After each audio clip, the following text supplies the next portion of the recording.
In this video, I'm going to share with you how you can take feedback from your team and turn it into action and do it in a way where people will continue to trust you, respect you, and be inspired by your leadership because they know that you're going to take action.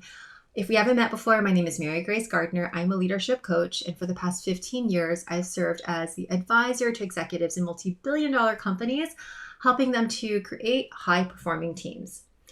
Now, if you have received feedback from your team, whether that be through a listening tour or through structured surveys, maybe there's an employee experience survey that you received, people sent you emails or stopped by to share feedback. If you've collected especially large volumes of feedback from your team, what's important to do is something with it. Otherwise, people will feel like they've escalated issues to you, shared with you what's not working, asked for things, and they'll feel like you're not listening to them, or even worse, that you don't care about their feedback. And nothing erodes trust in you, loyalty to the company, than something like this where people feel like their feedback isn't respected or heard, especially if they took the time to share it with you. It takes courage to share it with the leader or executive, and to feel like nothing happened can be one of the worst feelings for an employee. But that's not going to happen because I'm going to share with you how do you analyze that data so that you can actually do something with it. So if you have a collection of notes because you just had all these sessions with different employees within your team and you're looking through your notes, you have a couple options. You can either look through it physically if you took physical notes, or look at your typed notes, or if you use AI, you can feed it through AI to help you summarize. But these are the three things that I suggest you look for so that you can turn that insight into actionable information. The first is looking for what is working well.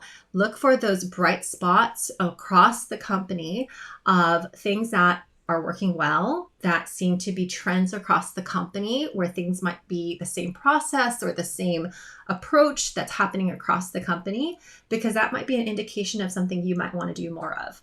Or looking at a solution that might have been addressed in one area and identifying whether or not that might be applicable to other areas within the company. But looking for those wins, looking for those things where that can be replicated elsewhere, or we want to do more of that, is really important. Oftentimes we skip over what's working well because that's not a problem we need to solve.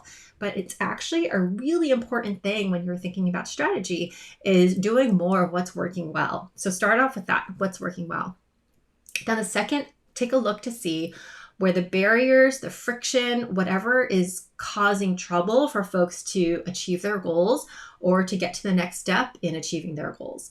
I want you to take a look to see, are there specific pockets of issues where it's the same issue across, or is it specific departments that are experiencing issues, or is there conflict of information? So for instance, Department A might be complaining that Department B isn't producing the outputs as expected.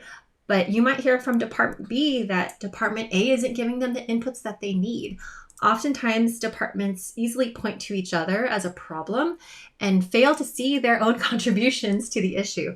So you now, as the leader, seeing across all the different departments, now you'll get a chance to understand where are those friction points and where might they be trending, so that you can identify potential areas for focus and where strategy might need to be adjusted.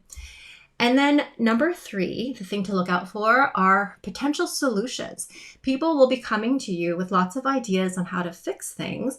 And I like to categorize them into three buckets. One, what are some of the just do it's? These are easy. These are obvious. These are things that we should do. Some of them might be things you as a leader can do, but maybe most of them might be delegated across the company to different areas. So kind of categorizing it into those just do it, those are easy, we can get those done in a couple hours or a couple days, and that can cause a lot of relief and an easy win for you as the leader. The next category of potential ideas are things that are within your control. So if you're not the CEO of the company, but you are the leader of a department or multiple departments, being able to identify what are some of those solutions that are within your control, because those departments report up to you. You'll have an easier time with execution and coordinating if that group of folks who are impacted by that decision or that problem are within your team. So identifying that bucket of solutions.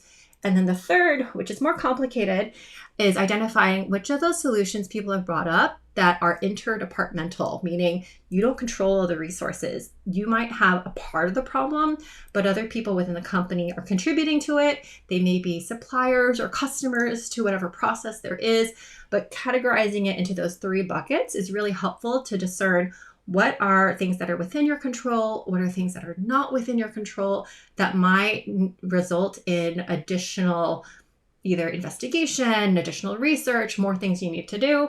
But being able then to figure that out is a helpful start. So now that you've gotten this opportunity to analyze all this feedback, discern what are some potential next steps, the next important thing you need to do is make sure that you actually effectively communicate this to the appropriate stakeholders. It's not enough just to hear everybody and to analyze the information, but you actually have to make sure you close the loop and make sure that the people who actually gave you the feedback understand what's next. So in the next video, what I'll share with you is how to effectively communicate after you have done all this investigation and all this research. How do you communicate that to the stakeholders and to your employees and your teams so that they know that you're turning their feedback into action?